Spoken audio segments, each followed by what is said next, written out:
else, Megan? Nope, that's it for now. Okay. Let's move on. We're kind of in the home stretch, and really the intent of the last period here of our collaborative-wide meeting is to set all of you up for success in 2021.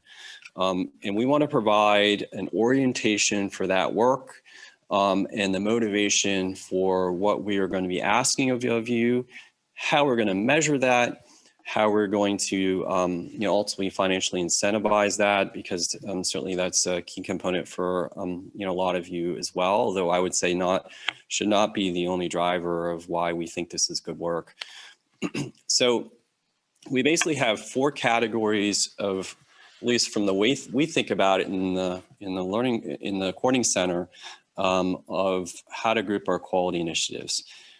We have what I would term legacy work around the minor head injury.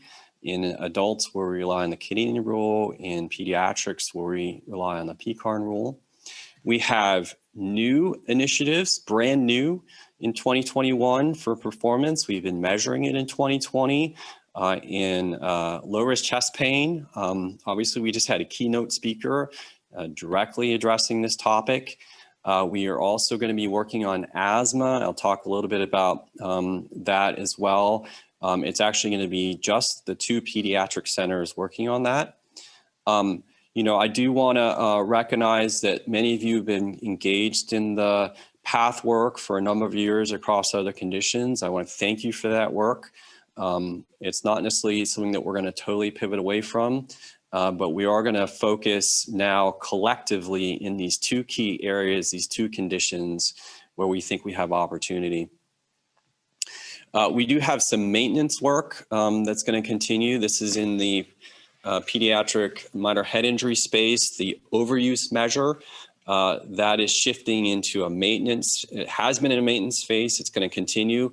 Ultimately, we will retire that measure likely in 2022. And then we have what we're calling a temporary maintenance phase for the other high priority areas of improvement in suspected PE evaluations and chest x-ray use in pediatric bronchiolitis, asthma, and croup. We are going to put these into a temporary phase. We'll explain what that means in more detail. This was a whole set of decisions that we worked through in collaboration with really the executive committee. We recognize that these 2 areas are particularly challenged in the COVID pandemic. Want to acknowledge that. We don't want people to take their eyes completely off this ball, but we also know it may be harder to get traction on improvement in these areas, which is why we're going to shift them into a temporary maintenance. So here's what to expect. So this is some data that we shared with the executive committee. I want to tell you too, this dashboard is live on the MEDIC registry. So you can go in there right now and look at what your site is doing on this measure. The way that we are displaying this is of those chest pain patients, so those with a primary diagnosis of chest pain who are low risk by the HERE score and a negative troponin as interpreted by the provider, how many of those patients are discharged. And the point here is to get higher. And so over the measurement period here in 2020, you can see the average performance and the variation across that. And the target is going to be improved greater than 88%. You can see some of us already there, some of us have to improve. But that's what we're going to be working on in the safe discharge space for the majority of you.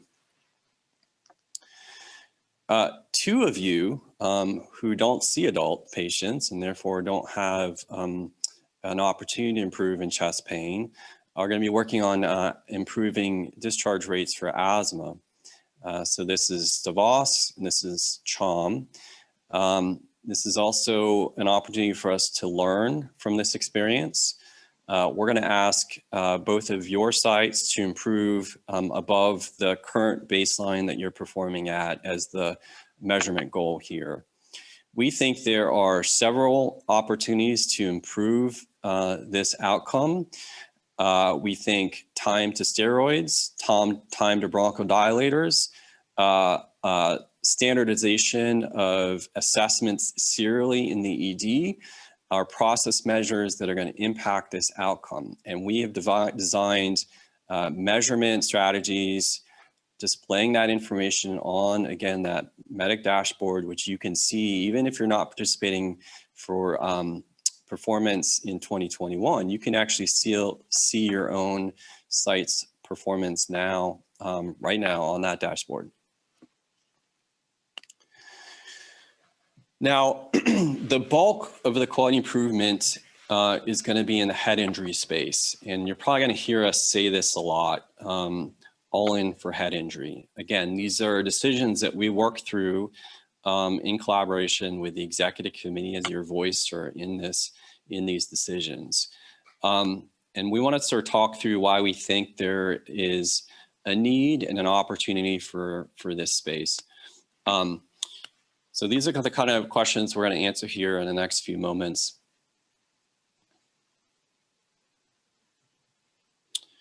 So think about the life cycle of a quality initiative. We do some baseline data collection.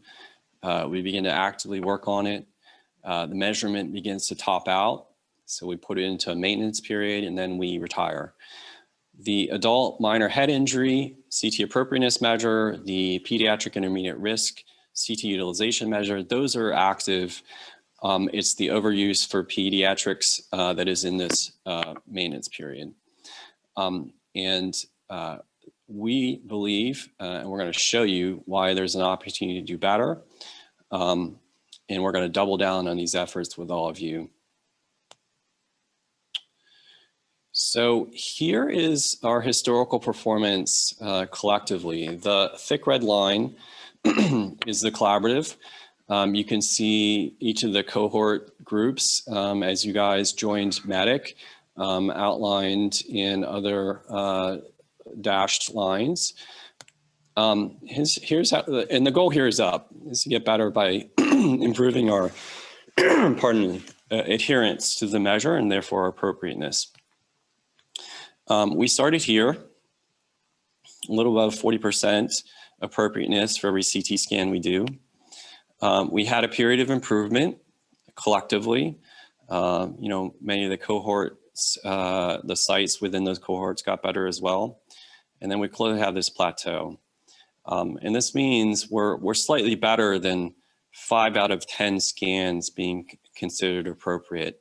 And we think, by redoubling our efforts, we can get better. We're actually not, in my opinion, asking for a tremendous amount of improvement here. You can see some of the targets outlined there in yellow, and Andy's going to walk through the specifics of these a little bit later in the scorecards. But we're asking for, I think, fairly modest improvements, but meaningful improvements over the next year in 2021. I'm going to hand things over now to Michelle. Pardon me again. She's going to talk through some of the pediatric things and then wrap up on this section.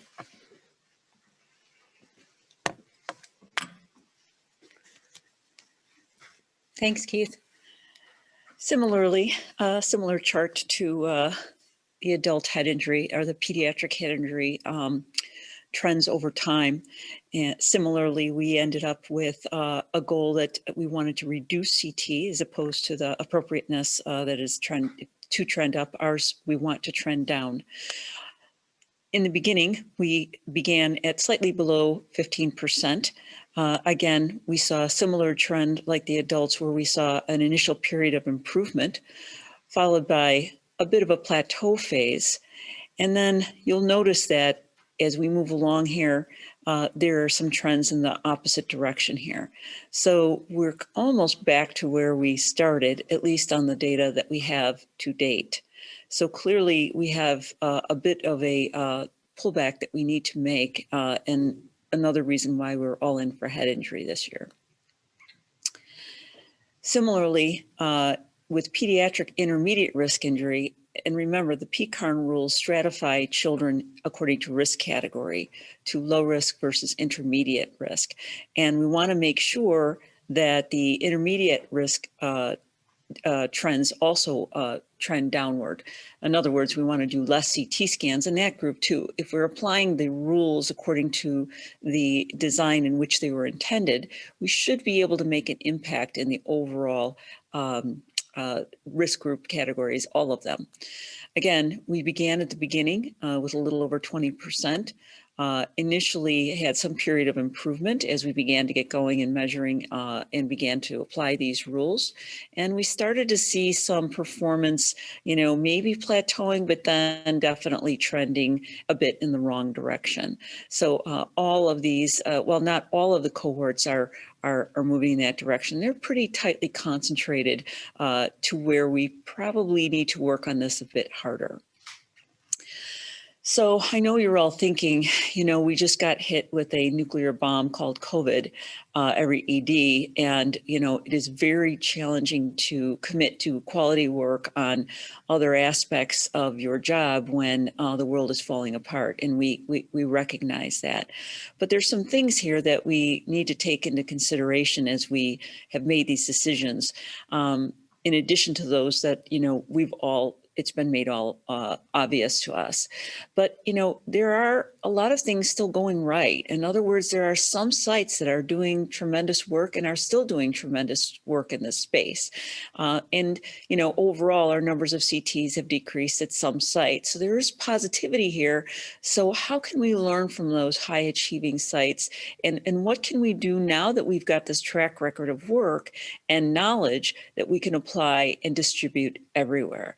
I think that's the most important take-home point from where we're at now. It's not just a challenge of bringing us back from the cliff here, but also understanding that we've got some good tools and learning from our experiences so far that we can apply and work together as a team. So to that end, we can do better.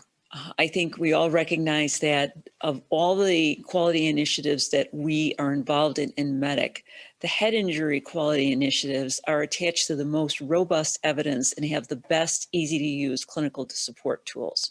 So these challenges have always been present and we improved anyway. And we know that some sites are able to share with the good practices that they have that keep them in a very high achieving standard. And so we can use these rules and make interventions that can be implemented across the spectrum of MEDIC.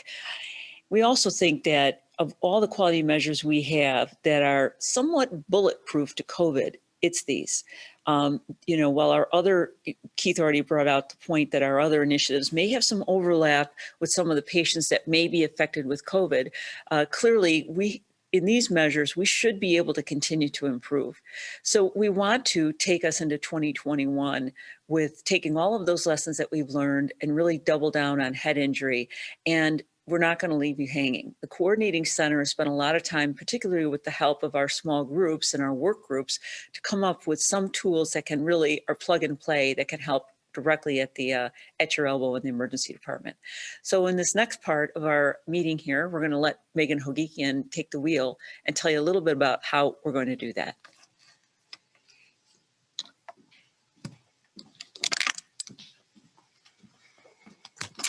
Thanks, Michelle. Hi, everybody. It's been a minute since many of you have seen my face, but have definitely been emailing with all of you, little nudges, reminders here and there. So great to be here speaking with you. So now that you've heard why we're doing All In for Head Injury in 2021, and you have an understanding of where we're at, which is not maybe where we'd like to be, but we really do believe that we can get better. I'm here to talk to you about some of the ways that the Coordinating Center is here to help you in 2021. These fall into three major buckets. So first are these MEDIC Endorsed-practice toolkits. You've heard folks mention it at different points. Several of you have probably already seen some of these components or received them in the mail, I'm going to be going through these in much greater detail here shortly, but they are included in on our website. And for those of you who provided us with a mailing address, we did actually send out laminated copies of several of our toolkit elements. And if you haven't gotten those yet, please do send us your mailing address and we will get those out to you. As Michelle said, the goal with these toolkits is really to be plug and play, something that you don't have to think much about, you don't have to work hard for. You can print it from our website, go ahead, throw it out there. The second significant way that we are aiming to help you improve performance or help us improve performance in 2021 is with our new registry vendor. We are extremely excited at the Coordinating Center to be working with Arbor Research moving forward. The Coordinating Center has been working closely with them over the last few months already, and the new registry will be going live in 2021.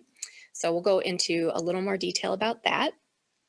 And finally, we are very excited to be introducing our newest Coordinating Center member who will be working with all of you on some of your interventions and helping carry with the training and guidance for our abstractors. So, Medic Endorsed-practice toolkits, where can I find them? I'm so glad you asked. If you go down to our website, the regular mediccqi.com website, and you look across the top menu, if you navigate to QI initiatives, you'll see a drop-down menu. And here we have a list of all of our current quality initiatives. And we have currently toolkits for every one of our initiatives. They are not all perfectly complete yet, however, they will be in very short order and the key components of each of them are available for you. So I'm going to walk you through one example here, but each of the pages mirrors this one. So let's say we clicked on CT for minor head injury. At the top of the page, you'll see a general overview explaining the measure, explaining the rule, kind of the why. Why did Medic work on this? Helps orient you or others to the initiative. Keep scrolling down and you'll see the meat and potatoes of our toolkits. So you can see that each of these documents is able to be downloaded from our website. So you, your providers, anybody, it's a website, it's public. All of you have the ability to download these materials, print them yourselves, use them, share them. That's why they're there. I'm going to go through each of these specifically here in just a few minutes. And then finally, if you continue scrolling down for each of the quality initiatives, you'll see a list of key references. And this is intended to be just honestly, a quick guide, something that you could direct colleagues, providers, peers to if they're interested in looking into more of the background behind one of our initiatives. So what's in these toolkits? Well, let me tell you, the last 6 months of my life, I'm very excited to tell you about these. So first up, for each of these, we have what we're calling a implementation guide. In a nutshell, it's just that. It is a high-level explanation of the various components of these toolkits, why you might want to consider using them as a part of your intervention for a given quality initiative. We help enumerate in a very, very short bullets here what the tool is, what it's not, and then suggest how you might consider using it. The goal here is to really use this as a jumping off point. We know that many of you have really great ideas about how to use all of this that are specific to your context. So this is not, you don't have to use it this way, but this is intended to help you jumpstart those conversations at your facility. Next, for each of the initiatives, we have a one-pager, just a normal 8.5 by 11 piece of paper, so easy to print, no wonky paper sizes. And this is a quick reference guide to whatever the endorsed practice is. So in this case, it's the Canadian CT head rule. We provide, the basics. Y'all are used to seeing this. There's a lot of versions of something like this out there. Effectively, this is saying, Medic endorses using this, here's the basics of the rule, and then here's a list of several key references. So again, something that's very easy to pass out at a meeting, something that you can share digitally or email, etc. Next, for each of these, we have effectively a smaller version, a mini version of that original one-pager. So we call these reference cards. And the goal behind these is to really provide you with an at-the-elbow resource. These could fit into a lab coat pocket. They could easily be taped to the side of a computer monitor, something that you could just use as at a glance. Great for using with residents, clip it to a clipboard, that sort of thing. So literally just a small version as a reminder with the main components of the rule, just a little bit smaller. Like I said, we did email out we did mail out, snail mail, versions of these reference cards to everybody for the head injury quality initiative. We are in the process of putting together paper versions as well of the same reference cards, but for our other quality initiatives as well. So if you haven't gotten those yet, please email us. They're even laminated, so very COVID disinfecting friendly, is a great option for everyone to use. In my opinion, this is one of the coolest things that we've created for, cool, I guess it's relative, but for each of our quality initiatives. So we understand that a big part of the generating uptake for these rules, understanding that all of your providers don't spend all day, every day thinking about MEDIC the same way that we do. So we know that the education about the rules, why we're using them, where they came from, what kind of literature is backing up X, Y, and Z component of it, was it tested in this, that, the other population, that sort of thing. That's really important, and we respect that. And so what we've done is pull together what we're calling a supplemental PowerPoint for each of the quality initiatives. Effectively, it's a plug and play teaching tool. So say you, the clinical champion, have an upcoming Grand Rounds event. You want to talk about the new MEDIC PE algorithm. We have created a PowerPoint for you. It explains some of the maybe key questions, things that come up frequently. A good example in this case is we have a slide about intoxication and the Canadian CT head rule.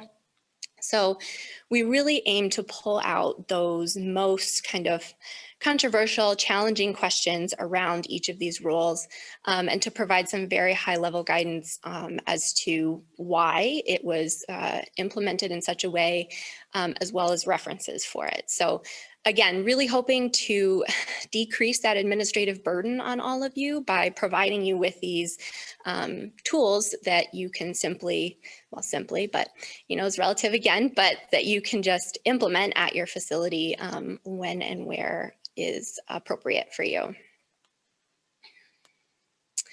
Finally, the last component of these toolkits is what we call the flow sheet.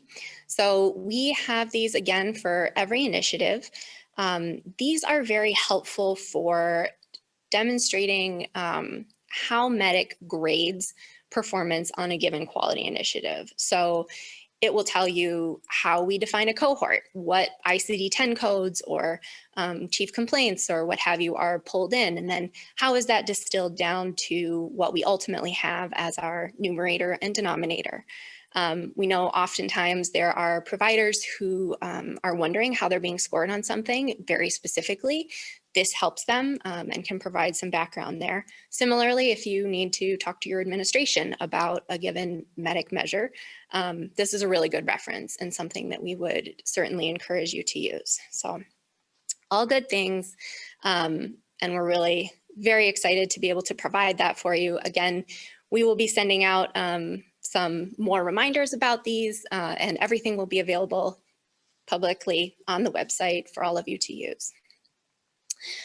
So the second way that we are really, really excited to be supporting you in your quality improvement work in 2021 is with our new partnership with Arbor Research, an Ann Arbor-based company that is helping us with our registry. So we have heard a lot of feedback from all of you over the years about ways that we can optimize the MEDDIC registry experience, things that would be helpful for you from a quality improvement perspective, just your own kind of internal data investigation perspective. And we have listened and taken copious notes on this. So very excited to be putting this into action with our partners at Arbor Research. So some of the main goals for this new registry are easier access to more data, not just the abstracted data that you currently see in the registry, but also that electronic data that typically needs to be pulled from the back end right now. Simplified data exportation, try and make it as few clicks as possible for you to get the data out of the registry that you want in the form of Excel spreadsheet, for example. More customizable and self-serve reporting and analyses. So again, being able to have a playground for the data, pull out the pieces that are important to you and to your providers that are meaningful, and put that easily into a report that you're able to share. And then finally, some definitely important quality pieces. So enhanced data quality checks, less registry downtime, things that give all of us good confidence in the integrity of our registry. And we really believe that these things will help. You know, a lot of this was from feedback from all of you over the years. We've certainly generated our own input on this at the coordinating center level. But we really hope that this will help answer some of those questions that you all have raised over the years about wanting to have access to performance data that you could more easily distribute to your providers, having the ability to customize reporting yourselves so that you don't necessarily have to ask the coordinating center for those analyses, as well as just having that on-demand access to a feedback loop that your providers might actually want to use because it's so easy and because they can get so much great data from it. So these are our goals. We hope overall this will decrease that administrative burden for our clinical champions, abstractors, administrators. We're very conscious of how hard you all work for the MEDDIC Collaborative, and we're extremely grateful, and we hope that this will help launch us into kind of the next level of MEDDIC 2.0. And finally, it is my distinct pleasure to introduce our newest team member. Katie Guarnaccia will be joining the MEDDIC Coordinating Center team starting on November 30th. The reason that Katie's introduction is in this section is because in addition to working with Carrie on training and guidance for the abstractors, Katie will also be working directly with all of you to help specifically track your your interventions rather, helping you work through challenges, providing more of that kind of one site on one coordinating center member discussion around ways that we can help you work through some of those hiccups. So again, really hoping to help launch us into the next level of our quality improvement. A little bit of background, Katie comes to us from Michigan Medicine, where she was working as a qualified pediatric emergency medicine nurse. And she is currently pursuing her MSN at the University of Michigan. So we are very, very excited to have Katie joining our team and can't wait for her to get started. So with that, I will transition over to Andy Scott to tell you how we're all being graded on all of this.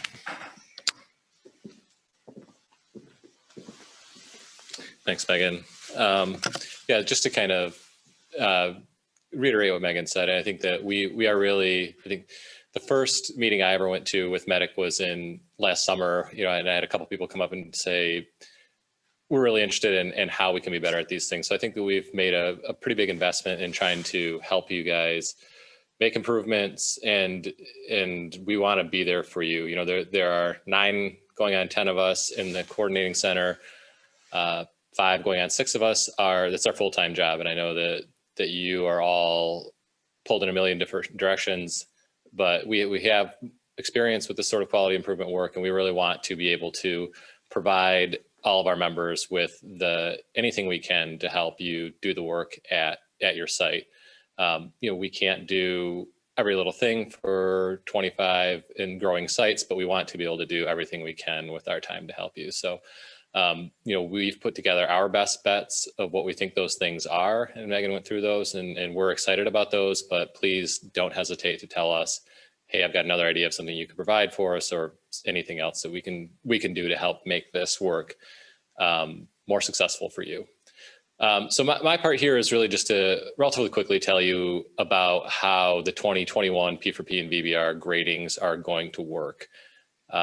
This is a process that, just to give kind of a quick reminder of how this actually works, Keith alluded to a little bit earlier, is that the coordinating center takes the first shot at taking the pulse of where we are in the data and what's feasible given things such as COVID.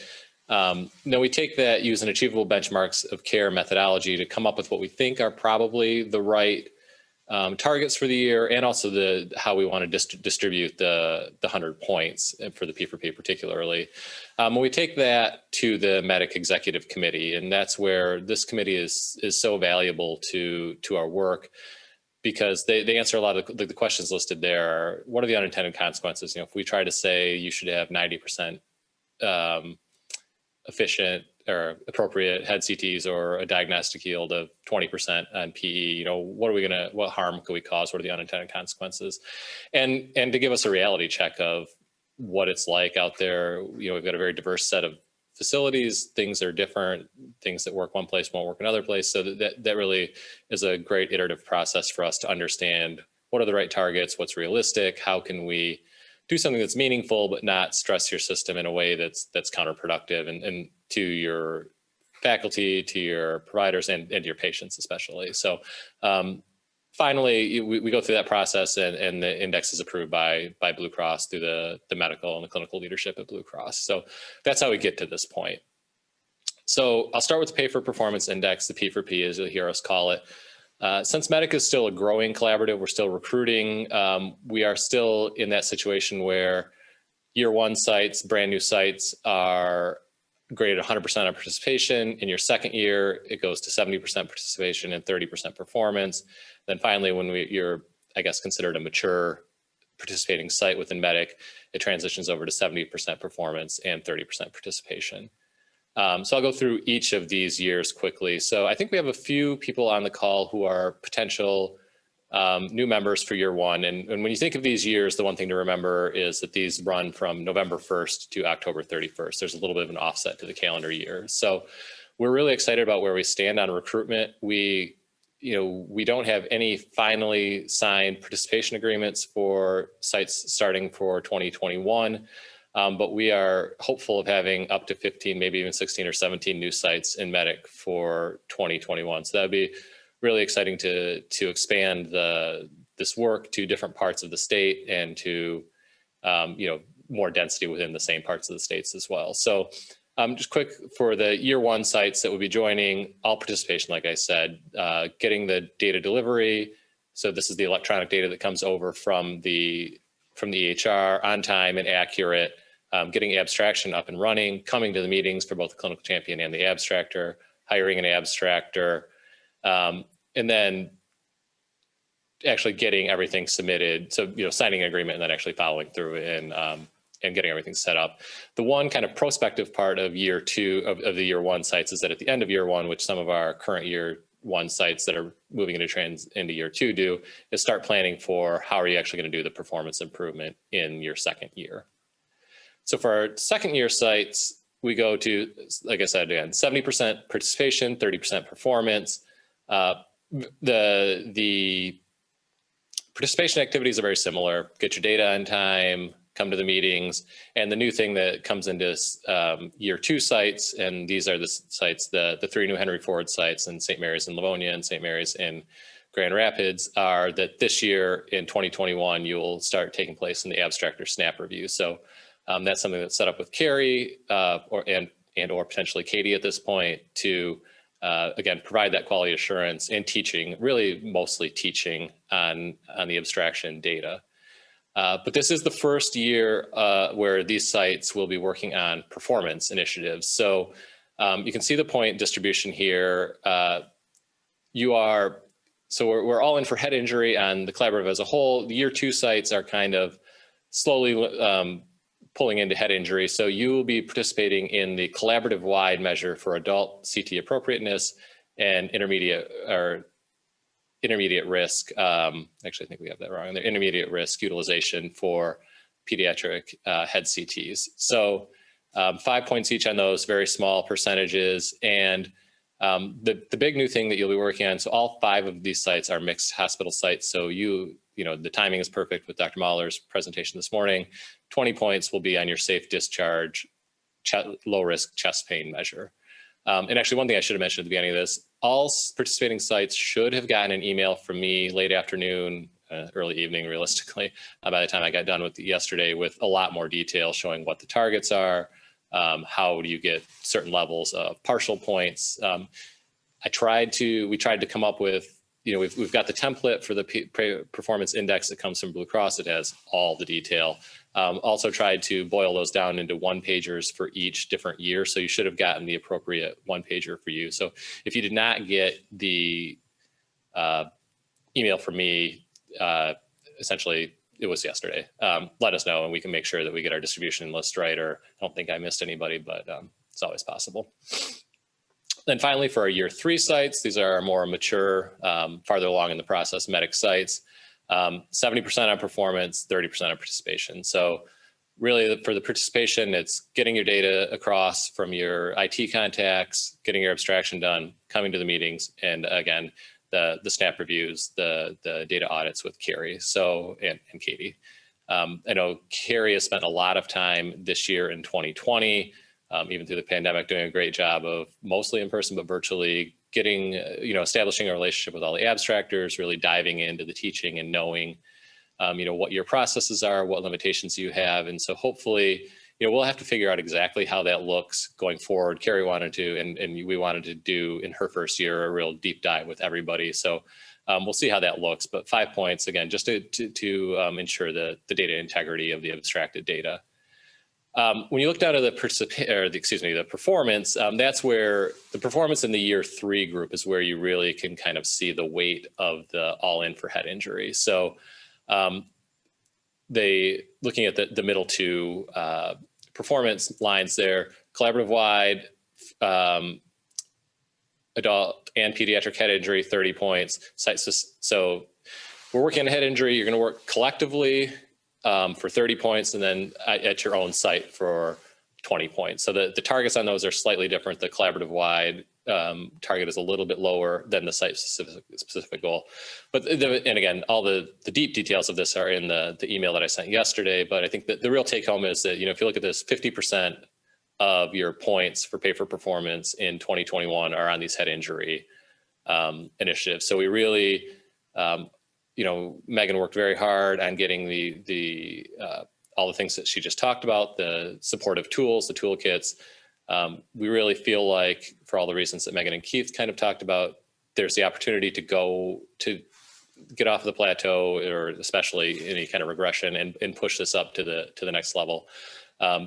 Kind of, again, lining with what Dr. Grant said at the beginning, we would like to eventually move on to other things, and we feel like there is still opportunity to get these head injury initiatives to the next level. And I think that really, again, in consultation with the executive committee, diving all in, putting the points on head injury are, you know, half of the points on head injury are kind of our push to get that done. The remaining 2 things for the Site 3 sites, site-specific safe discharge measure. So for everyone, 10 points on that. So for everyone other than Spectrum DeVos and Children's, downtown are working on lower chest pain, and our pediatric sites are working on uncomplicated asthma. And finally, like Keith talked about earlier, we've got PE and chest x-ray and CT overuse for pediatrics in maintenance, some of those kind of in the retirement phase, the CT overuse for pediatric head injury, and PE and chest x-ray in kind of a end of life cycle, for lack of a better term, maintenance. So still some points there. We don't want everyone to take their eye off the ball, but you know, really hoping that we can push head injury up to, you know, the real next level of performance, and be able to think about what's next and bring PE and chest x-ray back to the forefront in future years to take that kind of final step on those. So again, I know that that's a lot and it's quick, and I really feel like the deep details are going to be in those emails that you got from me yesterday. So please don't hesitate to reach out. Let us know what clarifications we can make. It's it's important to make sure everyone understands the way the grading works. And again, whatever ideas you have, I truly mean, for how can we better support you, that is for, like I said, 5 going on 6 of us, this is our full-time job to figure out how to make this stuff work. So please let us know your ideas and we'd be happy to dive into it. Last one, the value-based reimbursement, the VBR. So this is only for our year 3 sites, or I think we have 1 year 2 site who did backlog their data in 2020. This is, so in the past, we've had 3 measures, this year only 2. So this year we're doing, again, all in for head injury, the adult CT appropriateness greater than 55%, and decreasing utilization on the intermediate risk. Pediatric minor head injury, less than 18%. One thing to note on this is in the past, our VBR measurement period has been January 1st to October 30th. We worked with Blue Cross to be able to better align these. So everything now is running November 1st to October 31st. So for both VBR and for pay for performance, you'll notice today obviously is November 6th. So we are 6 days into this performance period. So it is important to jump on this stuff right away in order to start hitting these goals. And so that's why we wanted to make sure we got you all the information and the kind of the background understanding of what we're going for with these. So that is basically everything with what we're looking for 2021. Check to see, looks like we don't have any questions on that. Please email, phone, whatever, reach out with whatever questions you have, and I will turn it back over to